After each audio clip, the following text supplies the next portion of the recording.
I want to congratulate my mom, Julie Kiehne, for graduating with her master's in organizational leadership from Winona State.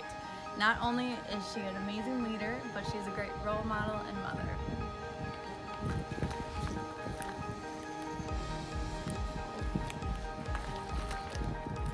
It means the world to me to have my daughter Megan with me.